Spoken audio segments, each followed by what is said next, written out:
Bom dia, boa tarde, boa noite. Eu não sei que horas você vai assistir a essa aula. Meu nome é Maria Carolina, eu sou professora de Língua Portuguesa e Redação do CF Regis Pacheco de Jiquié, Bahia. Estamos aqui com vocês para fazermos um aulão em Enem, algumas dicas envolvendo as áreas, Envolvendo a área de linguagens e as disciplinas de língua portuguesa e redação especificamente. Espero que você esteja bem, esteja com saúde. De antemão, eu estou aqui sem máscara, porque nós estamos em uma sala aberta, em uma sala ventilada e também para ficar mais acessível a pessoas que tenham algum tipo de dificuldade de acompanhar o nosso áudio e o nosso vídeo. Espero que você acompanhe com a gente assim, com bastante atenção.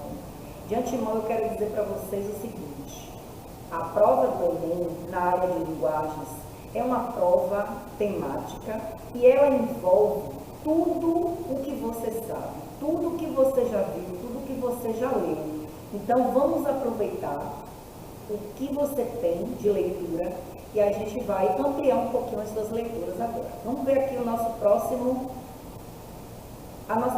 imagem.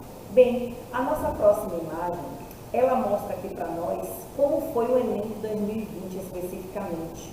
Um Enem que foi mantido, em meio a uma pandemia, em meio ao nosso público de alunos da rede pública que estava sem aula presencial.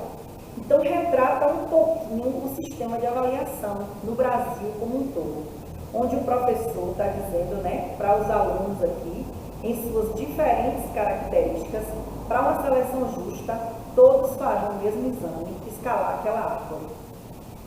Essa, mais ou menos, é a pegada do que foi o Enem de 2020, o Enem de maior abstenção na história do Brasil. Então, a gente já vai começar pensando criticamente, Como é essa avaliação externa? Vamos ver mais um pouquinho adiante. Bem, sempre que os alunos, sempre que os candidatos fazem a prova de redação do Enem, Jô Soares, quando tinha o seu programa, ele sempre abriu o programa com as pérolas. O que são essas pérolas? Olha aí uma crítica, Pérola, no seu sentido literal, é algo muito valioso. É aquilo que a concha produz, Tem muito valor de mercado. Mas aqui está sendo atribuído um sentido irônico. Então, vamos ver aqui algumas pérolas que apareceram nas redações e, de antemão, eu quero dizer, não seja essa pessoa. O problema ainda é maior se tratando da camada de ozônio. Olha como de ozônio foi escrito, Na época de Cristo não haviam indústrias para poluir e, assim mesmo, haviam problemas sociais entre os povos. No país em que vivemos, os problemas se revelam. O que é de interesse de todos nem sempre interessa a ninguém. A natureza foi descoberta pelos homens há 500 anos atrás. Não preserve apenas o meio ambiente, mas sim todo ele. O maior problema da floresta Amazonas é o desmatamento dos peixes. Nos dias de hoje, a educação está muito precoce. Hoje em dia, a natureza não é mais aquela. Vamos mostrar que somos semelhantemente iguais. Precisamos agir de maneira inesperável. Na Amazonas, está sendo a maior derrubagem e extração de madeira do Brasil. Vamos deixar de sermos egoístas e pensarmos um pouco mais em nós. Por isso eu luto para atingir os meus obstáculos. O fenômeno El Niño deve ser patrocinado pela Nestlé, A conscientização é um fato esperançoso para o território mundial. O ser humano, no mesmo tempo que constrói, também destrói, pois nós temos que nos unir para realizar parcerias. Para além da risada, vamos pensar um pouquinho por que a gente está trazendo aqui esses exceitos de texto como pérolas, Então, a gente vê aqui a questão ortográfica, que faz parte da competência 1, e a gente precisa ficar muito atento à questão ortográfica, à acentuação, porque você pode perder pontos que são valiosos se você não cumpre bem a sua competência 1. Mais para frente a gente vai ver o que é competência e habilidade da redação Enem. Vamos lá. E aqui a gente vê, né, um tweet que é um gênero textual, né, hospedado na plataforma Twitter, e Fernanda disse sim. Sabe aquele textão que você ignorou? Ele cresceu e virou redação do Enem. Será? Vamos ver. O que é competência? Para você fazer a redação do Enem, você vai ser avaliado no domínio de 5 competências. Cada competência dessa vale de 0 a 200 pontos. Então, perceba, o Enem é a única avaliação que exige do candidato uma proposta de intervenção. Essa é a competência 5. Uma das competências que eu considero mais complexas. Vamos pensar aqui, vou passar para vocês rapidamente quais são as competências. Na competência 1, você precisa demonstrar domínio. Olha a palavra domínio. Você é um candidato, você é um aluno que já concluiu o ensino médio. Então, espera-se de você, enquanto candidato, domínio da modalidade escrita formal da língua portuguesa. Então, cuidado com termos vagos, cuidado com gírias, cuidado com a informalidade que muitas vezes a gente pode trazer da oralidade. Na competência 2, além de compreender a proposta de redação e aplicar conceitos das várias áreas de conhecimento para desenvolver o tema, você tem que estar dentro dos limites estruturais do texto, dissertativo, argumentativo e em prosa. Olha quanta coisa a gente tem aí na competência 2. Compreender a proposta de redação. Então, se atenha ao tema. Qual é o tema? O que é que eu vou desenvolver? Depois, você vai aplicar conceitos das várias áreas de conhecimento. E aqui você pode trazer exemplos de séries que você assiste, de uma letra de música. Muitos pensadores, muitos filósofos, né, são usados aí na competência 2. Eu acho que a gente não vai precisar fechar, porque estamos na escola, né? Todo mundo sabe a estrutura da escola. Mas se atenha à tipologia textual. O que é isso? Gênero é redação. Qual é a tipologia? O que é que eu vou colocar dentro dessa redação? A tipologia dissertativo-argumentativo. O que é dissertar? Pegue a palavra argumentativo, né? Coloque na sua cabeça que você vai precisar defender alguns argumentos. Então, dentro do tema, você vai construir uma tese e você vai até o final defendendo a sua argumentação. Quanto mais você exemplificar, quanto mais argumentos com profundidade você puder colocar no seu texto, melhor. Olha a competência 3, selecionar, relacionar, organizar e interpretar informações. Você vai ver que lá você vai ter também alguns textos, né, complementares, fatos, opiniões e argumentos em defesa de um ponto de vista. Aqui tem uma habilidade muito importante para alunos que são concluintes do ensino médio. Distinguir o que é fato para uma opinião. Se você está dissertando, esqueça o uso da primeira pessoa. Não é eu acho, não é eu penso, eu considero, aconteceu comigo, não. Fique de fora, exponha a sua argumentação na terceira pessoa. Competência 4, demonstrar conhecimento dos mecanismos linguísticos necessários para a construção da argumentação, início, meio e fim. Uma ideia precisa ser anunciada e ela vai sendo completada ao longo do seu texto. E aqui é o nosso maior desafio, que é propor uma intervenção para o problema abordado que respeite os direitos humanos. O que é intervir? É agir. É propor de fato algo concreto e isso pode ser realizado. Vamos ver mais na frente como é que a gente propõe uma intervenção, né? Você está vendo aí que a gente está indo do 0 até os 200 pontos. Então, eu vou começar do 0. Eu vou começar com alunos, com candidatos que não conseguem propor uma intervenção. Por quê? Porque ele não apresenta uma proposta de intervenção ou ele apresenta uma proposta não relacionada ao tema ou ao assunto. Aqui, dentro da competência 5, você vai receber 0. Olha como é que você vai se aproximando dos 200 pontos. E aqui eu vou logo para os 200. É quem elaborar muito bem uma proposta de intervenção detalhada, relacionada ao tema e articulada à discussão desenvolvida no texto.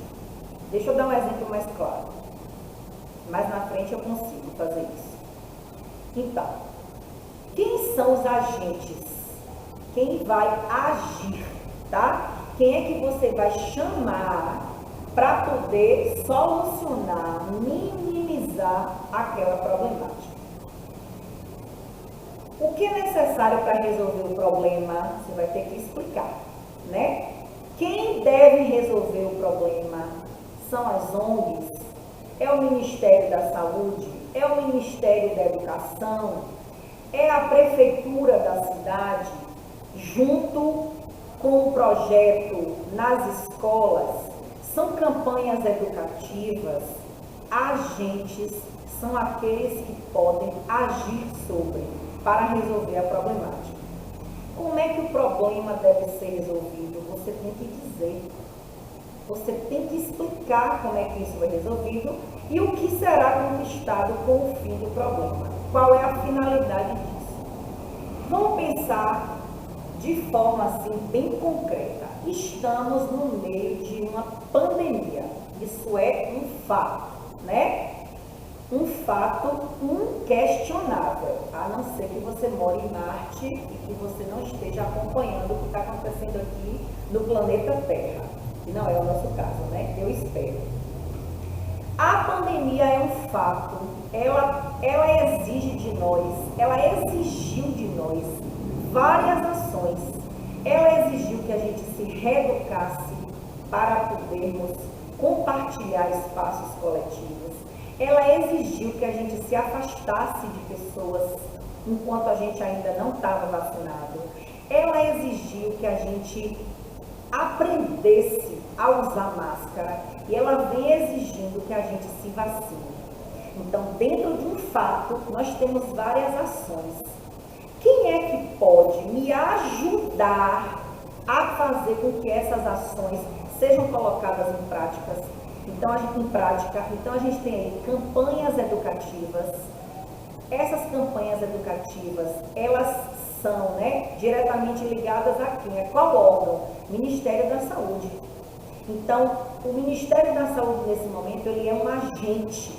Quando ele lança uma campanha educativa, é um meio para resolver a problemática. Tente dizer, na sua intervenção, na conclusão do seu texto, como é que o problema vai ser resolvido. De forma mais explicadinha possível, tá? Vamos lá. Bem, e aqui a gente tem, né, alguns agentes, governo, ONGs, mídias, instituições, família, escola, sociedade. Aí eu quero perguntar para você o seguinte: como é que está o seu capital cultural? O que é que você está lendo, ouvindo, vendo, assiste jornal? Eu sei que a gente ama estar em rede social.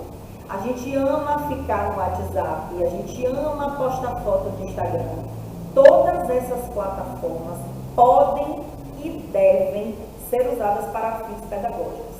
Aqui eu trago uma imagem que, para quem é fã, já captou o que é. Eu considero uma das melhores personagens da série Game of Thrones, né? Que é a Rainha Cersei. E ela está fazendo aqui uma das cenas que foi muito emblemática na série, que é a Caminhada da Vergonha. Eu posso estar falando agora diretamente e de forma muito clara para quem pegou a visão, para quem acompanha, para quem é fã da série, para quem sabe o que é Game of Thrones, e posso estar falando grego. Tem gente agora que essa imagem não vai fazer sentido nenhum. Por quê? Porque eu preciso relacionar o que é que está acontecendo com o mundo dentro de uma imagem. Olha como essa imagem, ela vai falar com um público específico e ela não vai dizer nada a outros. Então, se você tem Instagram, siga páginas confiáveis, né? Se você não curte assistir jornal, segue um jornal impresso. Dá uma olhada como aquela manchete ela pode estar sendo anunciada de forma tendenciosa. Começa a direcionar o teu olhar na própria plataforma de rede social para um olhar mais crítico sobre o mundo. Séries nos dão elementos riquíssimos para a gente questionar a realidade. É um material de ficção, mas coloca a gente dentro de um universo lúdico, né? Você passa horas maratonando uma série e você, às vezes, não consegue passar minutos assistindo uma aula. Use tudo em seu favor. O Enem exige um candidato que esteja atento ao mundo. Então, se eu estou falando de pandemia, se eu estou falando de ações dentro da pandemia, eu estou falando para todo mundo. Quem acha que não se importa, não quer acompanhar nada, né? Parabéns para você. Continue vivendo na sua bolha, na sua ilusão. Mas você está sendo avaliado externamente. E o seu avaliador quer saber, você tem o que para me dizer? Você vai me dizer isso de que forma? Porque apontar problemas é maravilhoso. Como é que você vai agora propor uma intervenção para esse problema? Né? Então, para quem não conhece Game of Thrones, olha aí, uma série maravilhosa para você assistir. Uma dica cultural para vocês aqui. A gente já viu, né, que dentro de cada competência tem uma escala de pontuação. Então, tente se aproximar ao máximo dessa competência para você garantir uma notona, de preferência nota 1000. Quem tira 0 na redação, quem não redige o texto dissertativo argumentativo, né? Que não usa a tipologia dissertativa argumentativa, quem escreve um número menor de linhas do que o exigido, quem deixa a folha de redação em branco, quem desrespeita os direitos humanos, quem escreve impropérios, faz desenhos ou usa outras formas propositais de anulação, e aí o Enem tem um histórico com relação a isso, né? E quem foge do tema proposto. Não seja essa pessoa. Bem, eu trouxe aqui uma questão para a gente analisar agora o que é um item. O Enem trabalha com a seguinte tecnologia, TRI. O que é isso? Teoria de resposta ao item. O que é que o Enem verifica? Ele verifica os seus acertos. O que você domina. Quais habilidades de leitura, de compreensão leitora você tem? Está em você. Foi consolidado no seu período de escola, né? O tempo que você ficou na escola, você aumentou a sua leitura, a sua visão crítica do mundo, amadureceu para estudar, porque assim, eu estou te dando aqui uma porcentagem, né? É uma aula, né, que vai ficar gravada, você pode reassistir, mas é o mínimo perto do que você precisa fazer por você. Então, tem como fazer o Enem sem ler o texto? Não tem. E se alguém te disse isso, é algo muito irresponsável de dizer, porque nós estamos na área de linguagens. Eu sei que você vai estar nervoso, então eu te aconselho, faça primeiro a sua redação. Fez a sua redação, venha para os itens. Faltando mais ou menos uma hora de prova, passe sua redação a limpo e vá para o gabarito. Tranquilo, equilibrado, é fácil falar, sei. Vale a sua entrada na universidade, o que é muita coisa, sim. Então, vamos aproveitar esse momento. Vamos aproveitar enquanto a gente tem, né, esse momento.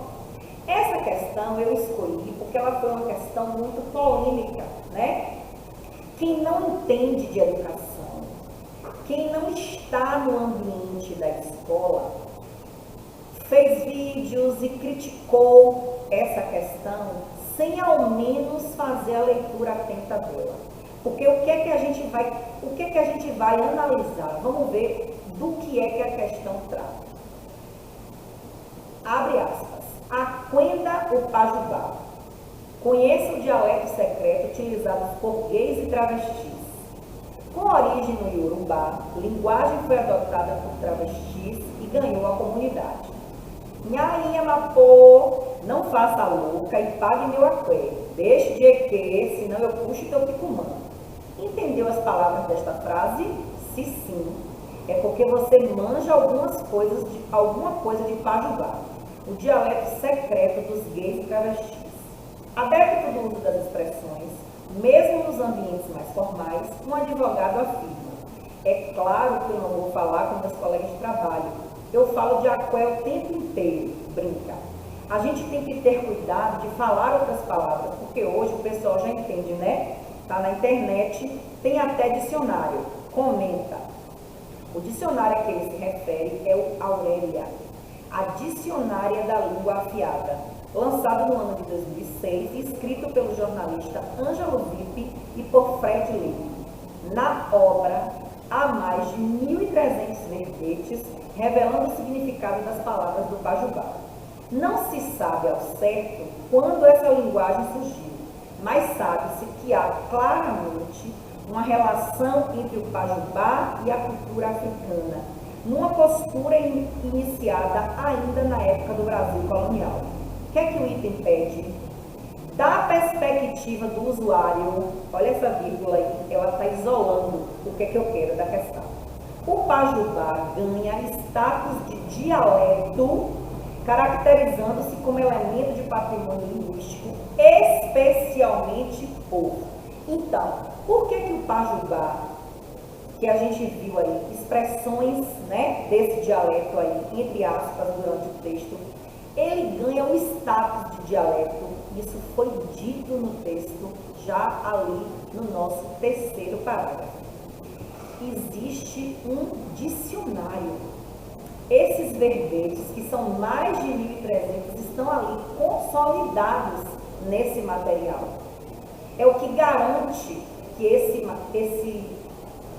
essa forma de comunicação de um grupo diverso, né? Porque a língua é viva e a língua acompanha o tempo e a língua muda de acordo com os usuários.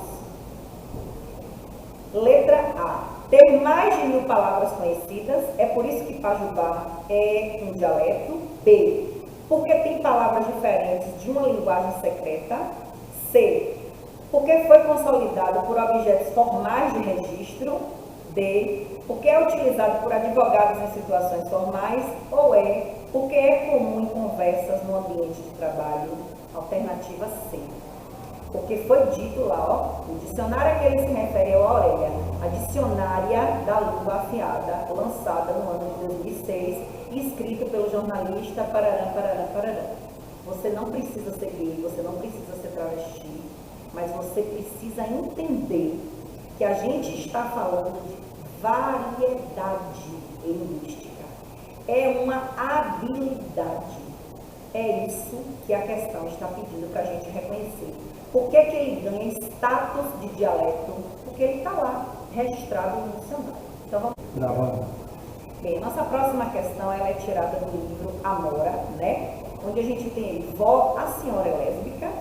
Vamos ver um excerto desse texto. Vó Clarissa deixou cair os talheres no prato, fazendo a porcelana estalar. Joaquim, meu preto, continuava com o queixo suspenso, batendo com o garfo nos lábios, esperando a resposta. Beatriz ecoou a palavra com pergunta. O que é lésbica? Eu fiquei muda. A narrativa é em primeira pessoa. Então, a gente já viu aqui Vó Clarissa, Joaquim e Beatriz, os outros personagens na cena narrada. Joaquim sabia sobre mim e me entregaria para a avó. e, mais tarde, para toda a família. Senti um calor letal subir pelo meu pescoço e me doer atrás das orelhas. Previ a cena. Vó, a senhora é lésbica? Porque a Joana é. Então, quem é o eu? Fiquei muda? Joana, né? A vergonha estava na minha cara e me denunciava antes mesmo da delação. Apertei os olhos e contraí o peito esperando o tiro. Pensei na naturalidade com que Thaís e eu levávamos a nossa história. Pensei na minha insegurança de contar isso à minha família. Pensei em todos os colegas e professores que já sabiam. Fechei os olhos e vi a boca da minha avó e a boca da tia Carolina se tocando, apesar de todos os impedimentos. Eu quis saber mais, eu quis saber tudo, mas não consegui perguntar. Então aqui a gente tem um texto literário, um texto narrado em primeira pessoa, uma tensão na cena, né? A situação narrada revela uma tensão fundamentada na perspectiva de quem? Letra A. Conflito com os interesses de poder. Será que a gente conseguiu ver interesse de poder nessa narrativa? B. Silêncio em nome do equilíbrio familiar. C. Medo instaurado pelas ameaças de punição. A gente pode até ter sentido um certo medo, mas ainda não houve, né? Em nenhum momento aqui ameaça de punição. Choque imposto pela distância entre as gerações, entre uma avó e uma neta. Será que a gente conseguiu ver aqui uma perspectiva de choque? É apego aos protocolos de conduta segundo os gêneros. Então, a alternativa, o clima de tensão está todo no silêncio. E Joana ainda diz, né?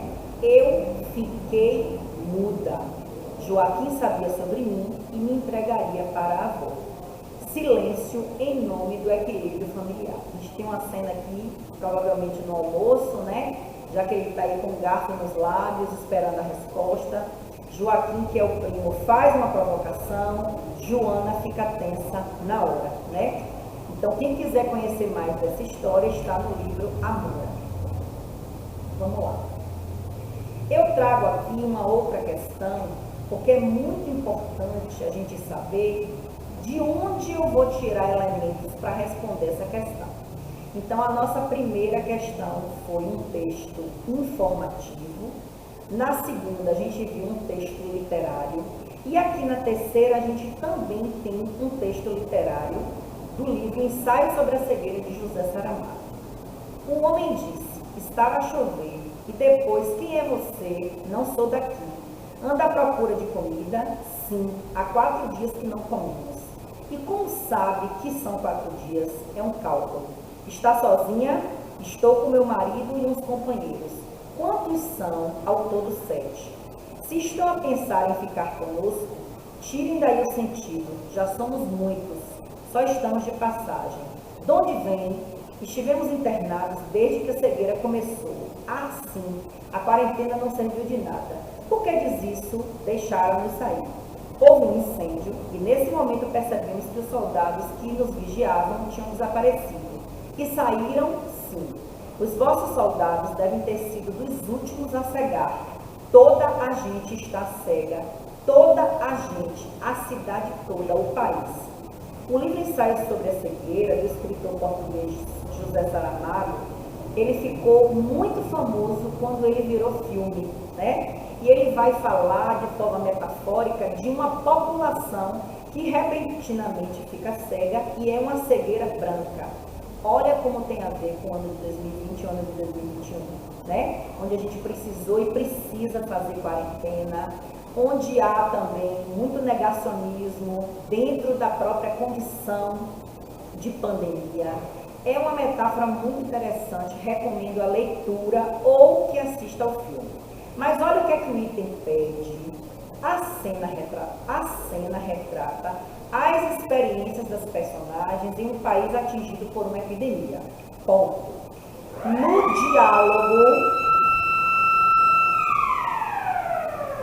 diálogo a violação de determinadas regras de pontuação. Preste atenção na palavra violação, né? Então, você viu que lendo eu usei até a entonação de interrogação, mas a gente não viu interrogação. Então, a violação dessas regras, letra A, revela uma incompatibilidade entre o sistema de pontuação convencional e a produção do gênero romance. B, provoca uma leitura equivocada das frases interrogativas e prejudica a verossimilhança. C, singulariza o estilo do autor e auxilia na representação do ambiente caótico. D, representa uma exceção às regras do sistema de pontuação canônica. E, colabora para a construção de identidade do narrador pouco escolarizado. A gente tem aqui um ambiente caótico, né? Mas é necessário conhecer uma particularidade da escrita de Saramago, que é ou a ausência de pontuação, ou como a gente está vendo aqui, né?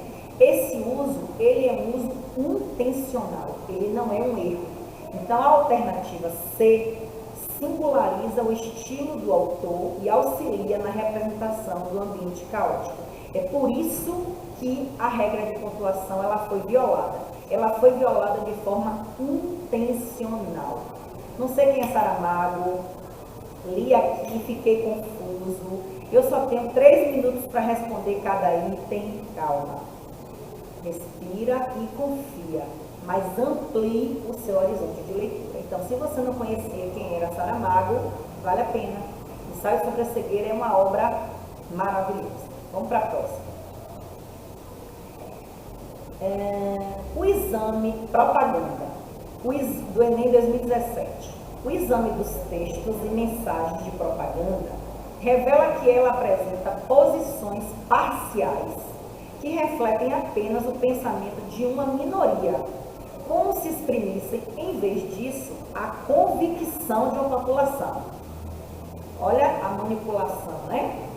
Trata-se, no fundo, de convencer o ouvinte ou leitor de que, em termos de opinião, está fora do caminho certo e de induzi-lo a aderir às teses que lhe são apresentadas por um mecanismo bem conhecido da psicologia social, o do conformismo induzido por pressões do grupo sobre o indivíduo isolado. Um grupo impondo, né, a opinião de uma minoria para uma maioria. O título desse texto é Dicionário de Política, né? Ele foi publicado aí lá na UNB em 98.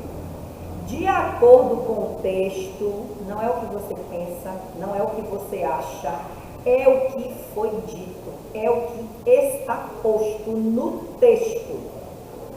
As estratégias argumentativas e o uso da linguagem na produção da propaganda favorecem a... Se você achou que é insuficiente o que você leu, volte para o texto, leia o texto de novo. A. Reflexão da sociedade sobre os produtos anunciados. B. Difusão do pensamento e das preferências das grandes massas. Foi isso que foi dito no texto. C. Imposição das ideias e posições de grupos específicos. D. Decisão consciente do consumidor a respeito de sua compra. E. Identificação dos interesses do responsável pelo produto divulgado. Olha como isso foi dito lá, ó. Refletem apenas o pensamento de uma minoria. Imposição das ideias e posições de grupos específicos. Alternativa C. Repare que são textos pequenos, né? Induzindo você para uma leitura mais dinâmica, mas se sentir dúvida, volte no texto, ok? Deixa eu ver se tem mais uma. Acho que é essa. Ok.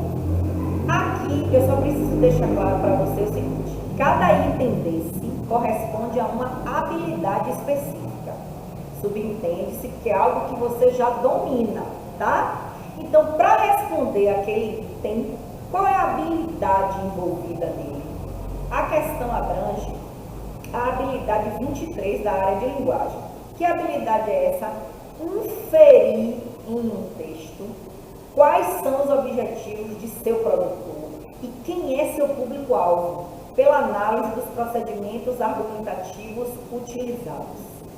Então, quais são os objetivos do produtor, quem é seu público-alvo. Vamos lembrar da propaganda da Tang? Tang é aquele suquinho em pó, né?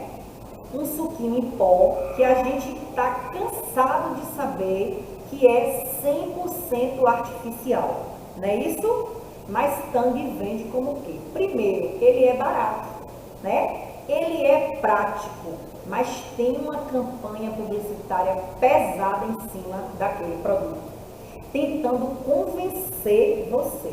Então você vai ver lá que ele tem adição de zinco, adição de cálcio em um pó artificial. Como é que a propaganda vende isso? A família está sentada já na mesa, né? O pratinho ali já está todo posto. E mamãe está lá no plano, né? A parte fazendo tangue, sorridente. E mamãe traz o tangue para aquela família que toma o tangue como se fosse um suco de laranja super saudável. Olha aí, qual é a minha percepção crítica sobre aquilo? Se o produto precisa de propaganda, pode ter certeza que ele não presta, que ele não vale nada. Fátima pega e come o presunto da Seara, Angélica, o cachorro quente da Seara, Ivete, a margarina da Ivete. Como se nós, consumidores, fôssemos pessoas sem nenhum tipo de leitura crítica.